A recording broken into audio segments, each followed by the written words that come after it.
Ma femme pensait qu'avoir un amant serait la solution pour pimenter notre mariage. Pour l'aider, j'ai mis du piment dans son lubrifiant. L'histoire que vous allez entendre révèle une réaction inattendue et les conséquences d'avoir voulu trop pimenter la relation. Ce qui s'est passé ensuite, vous ne voudrez surtout pas le manquer. Restez bien attentif à tous les détails. Je ne sais même pas par où commencer. D'abord, je suis complètement bouleversé. Ensuite, je ne sais même pas si ça vaut la peine d'écrire ici. Voici ce qui s'est passé. Hier, Merlin, rien que l'appeler, ma femme, me dégoûte, est venue me dire qu'elle allait à un rendez-vous galant. J'ai 33 ans, je suis marié à Merlin, 34 ans, depuis 6 ans. Nous avions décidé de ne pas avoir d'enfants et de vivre notre vie comme un couple heureux. Et là, du jour au lendemain, il y a quelques mois, elle a commencé à se plaindre que la vie était devenue ennuyeuse et qu'avoir un enfant pourrait être une solution.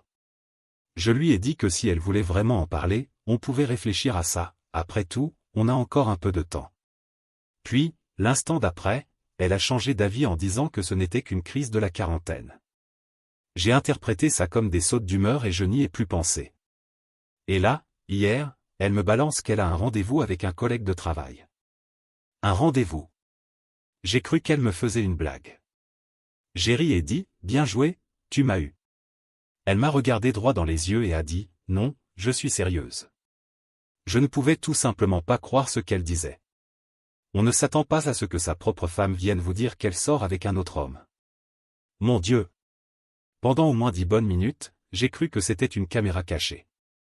Je lui ai demandé pourquoi, tout à coup, elle voulait aller à un rendez-vous. Elle m'a répondu que c'était juste pour casser la routine ennuyeuse, qu'elle voulait faire quelque chose de palpitant. Et quoi donc? Un dîner avec son collègue. Elle a haussé les épaules et dit que ce n'était pas un drame, juste un dîner.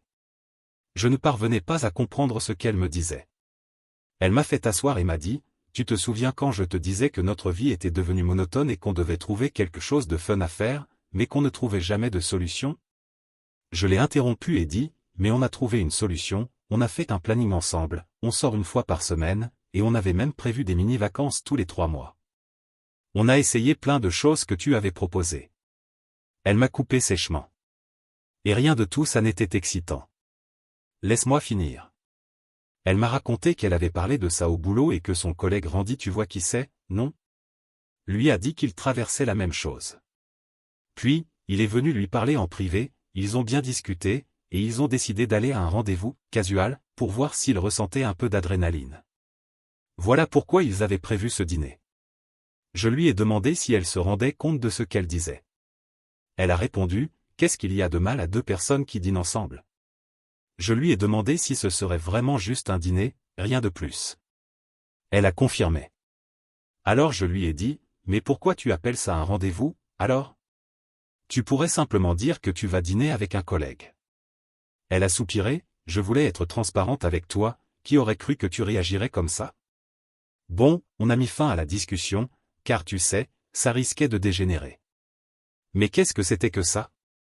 Elle s'est levée en disant qu'il se faisait tard, qu'elle devait se préparer, et que c'était probablement une erreur de t'avoir parlé de tout ça. Je lui ai demandé, tu vas quand même y aller?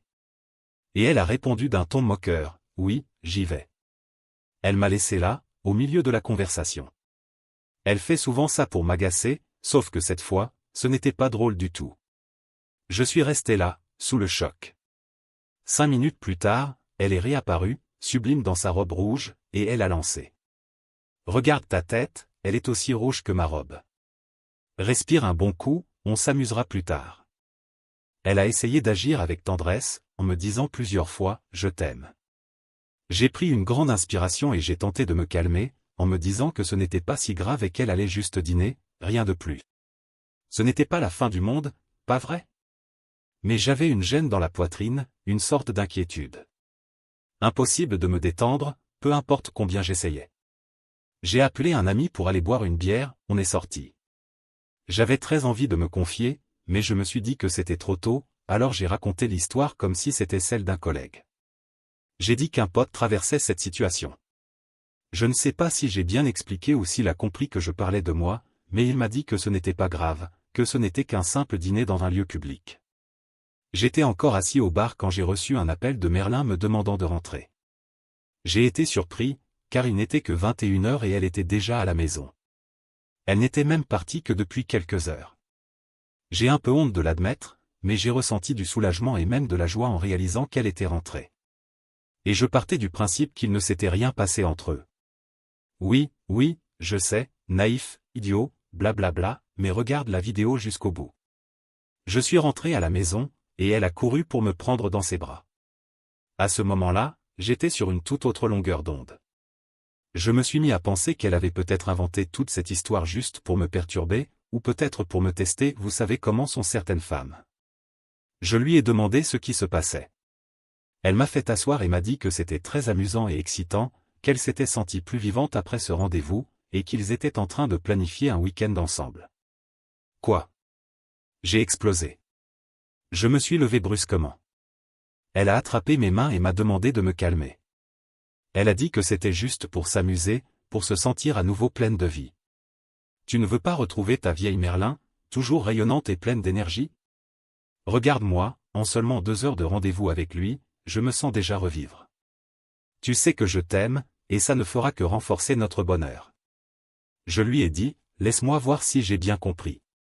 Tu veux coucher avec cet homme ce week-end, et tu crois que ça va renforcer notre relation? Elle a répondu, oui, plus ou moins.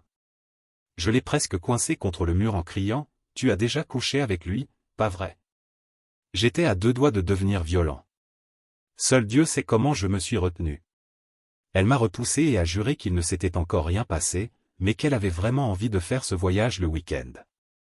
Elle a dit, je t'aime, et ça ne voudra rien dire, mais j'ai vraiment besoin d'explorer ce fantasme. Rien que d'en parler, je suis déjà mouillé là en bas, tu veux sentir? J'ai hurlé. Alors pourquoi tu ne t'es pas contenté de coucher avec lui ce soir, si tu veux t'en jouer à la traîner? Elle a crié en retour. Je garde l'émotion pour le week-end.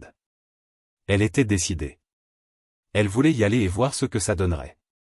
J'étais complètement ivre, et avant de faire une bêtise, j'ai pris la voiture.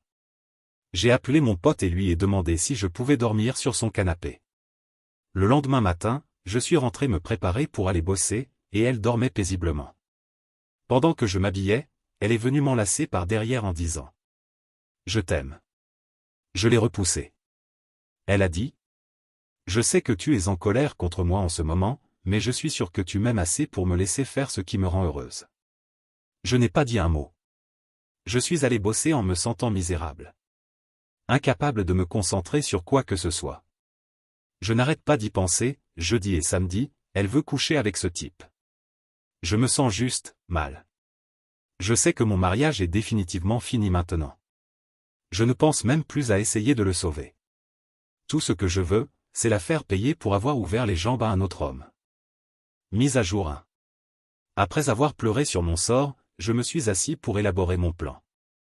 Comme je l'ai dit, je ne pouvais pas la laisser me piétiner.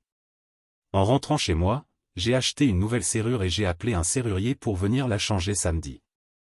J'ai aussi commandé une nouvelle plaque pour la maison avec uniquement mon nom dessus.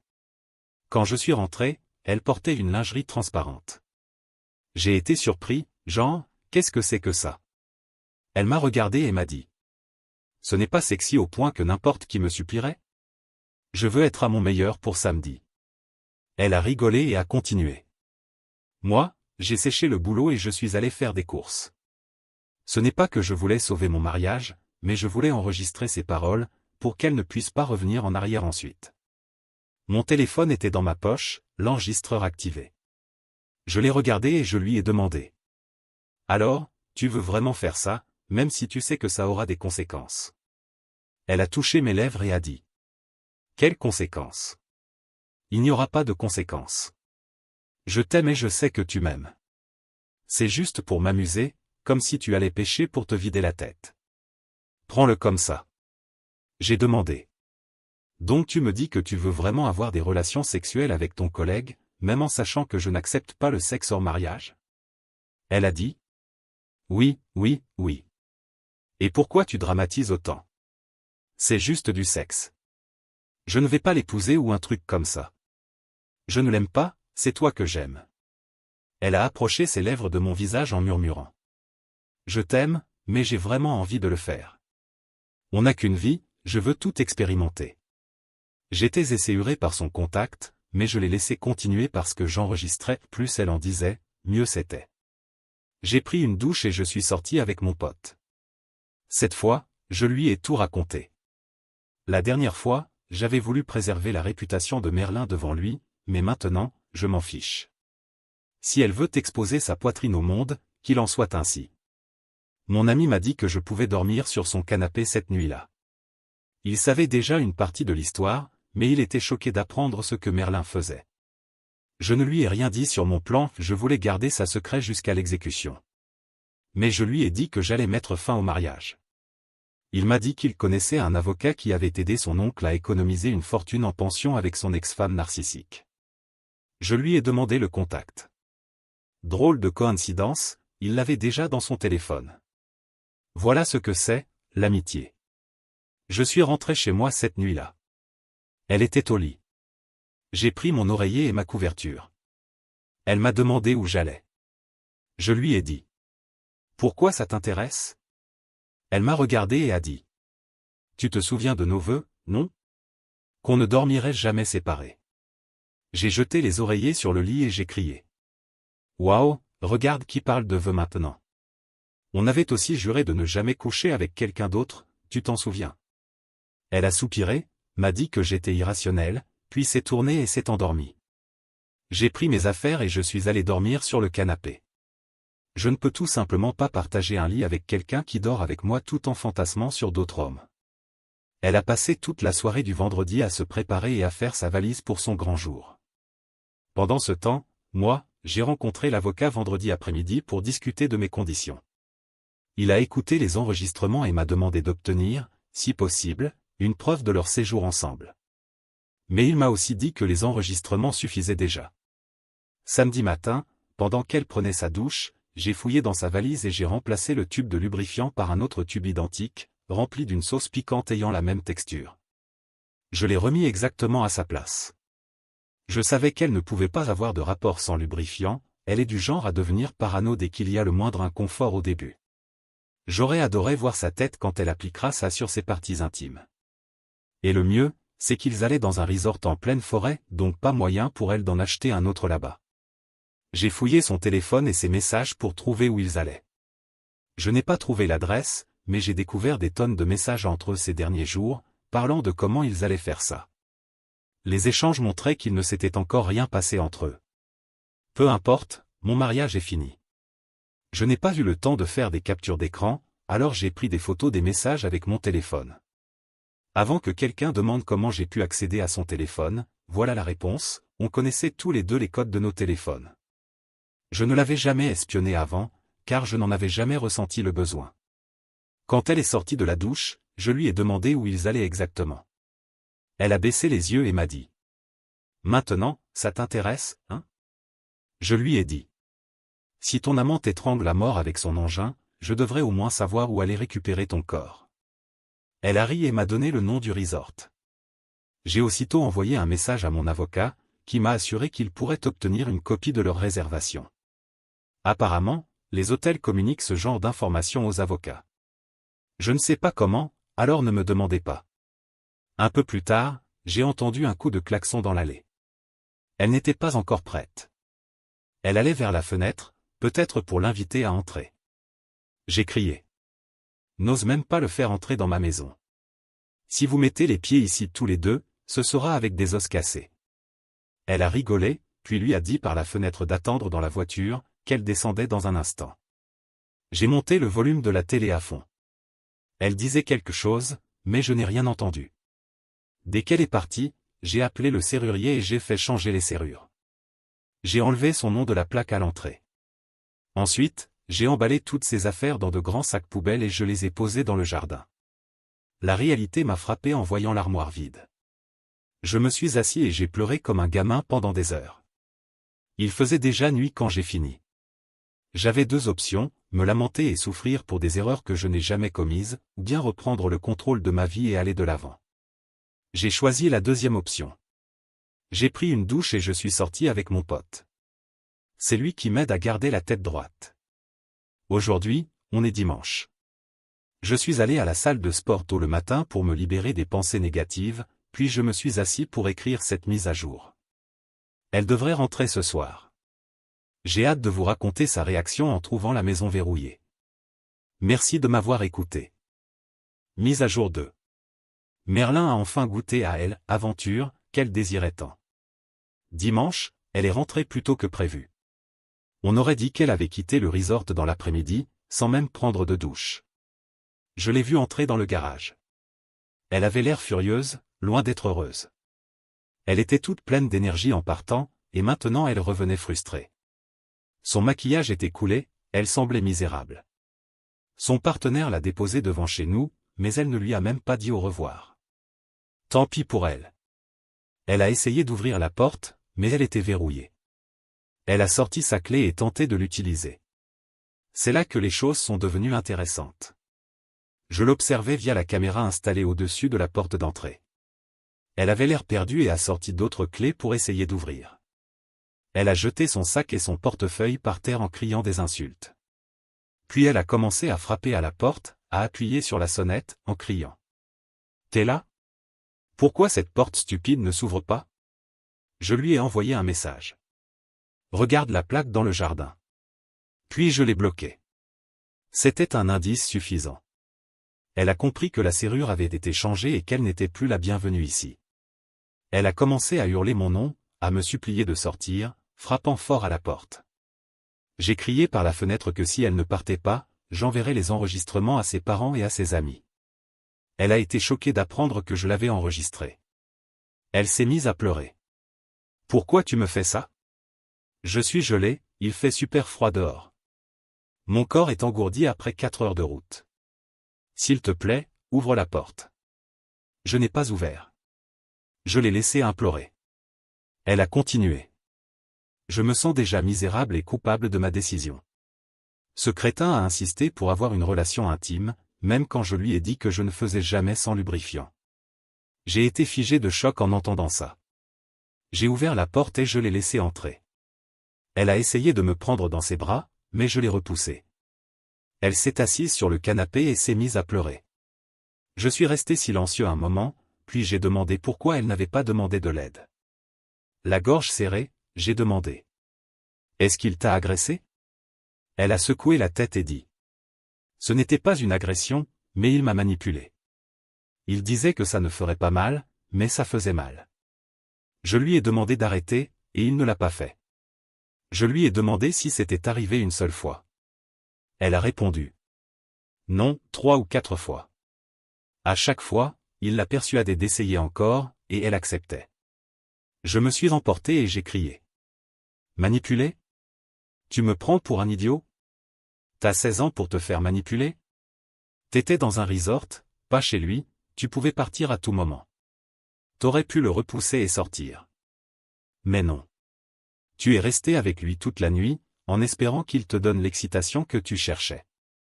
Elle a commencé à sangloter. Le resort était en pleine forêt, comment je pouvais m'échapper ?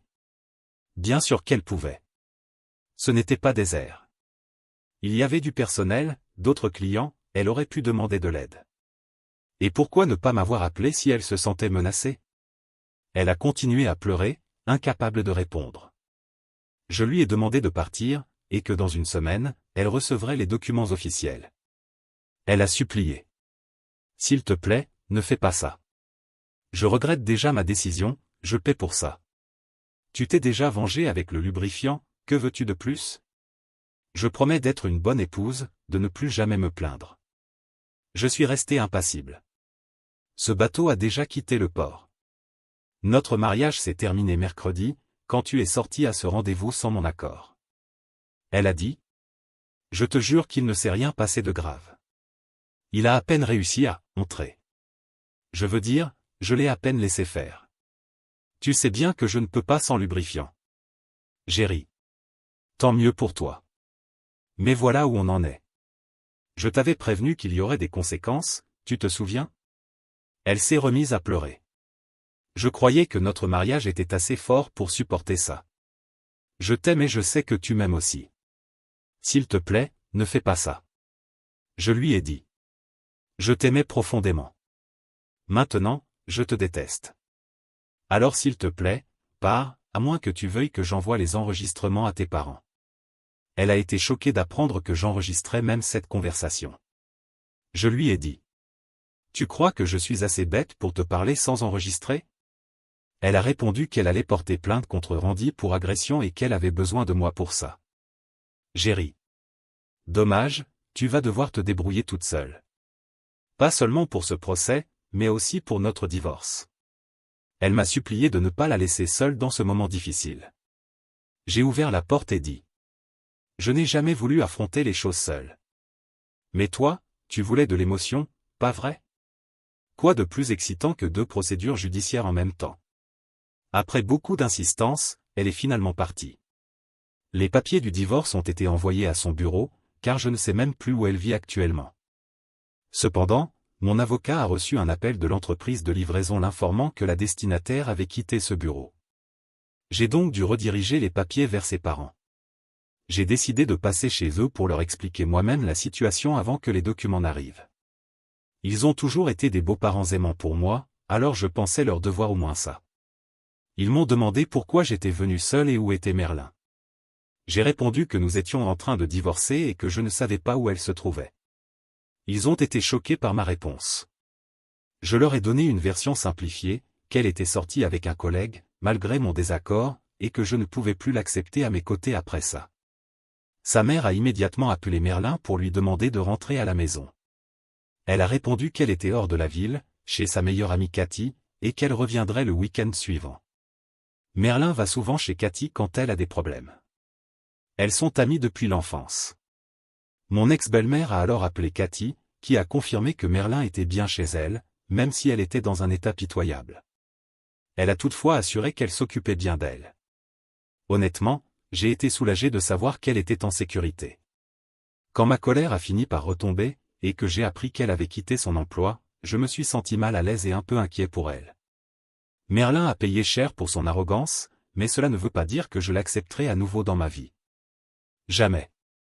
Voilà. Je ne peux pas parler des détails du divorce, car les procédures sont encore en cours. Je ne sais pas si je vais encore faire des mises à jour, car tout ce que je veux maintenant, c'est tourner la page. Je suis actif sur cette communauté depuis plus d'1 mois, à poster des mises à jour, répondre aux commentaires, discuter en message privé. Ça m'a énormément aidé. Mais, désolé de le dire, je n'arrive pas à avancer parce que je suis constamment replongé dans cette histoire. Alors je vais m'arrêter là. Peut-être qu'un jour, quand tout sera terminé, même mes sentiments, je reviendrai pour vous dire comment ça s'est fini. Commentaire Monsieur Reddit. Alors voilà, pourquoi perdre du temps avec le dialogue et le respect quand on peut tout régler avec du piment dans le lubrifiant et un changement de serrure? Une relation saine, à la mode. Blague à part, cette histoire nous rappelle que les conneries ont toujours un prix et parfois, il est bien épicé. Et vous, avez-vous déjà vécu une situation digne d'une comédie dramatique? Racontez-moi tout en commentaire, je suis curieux.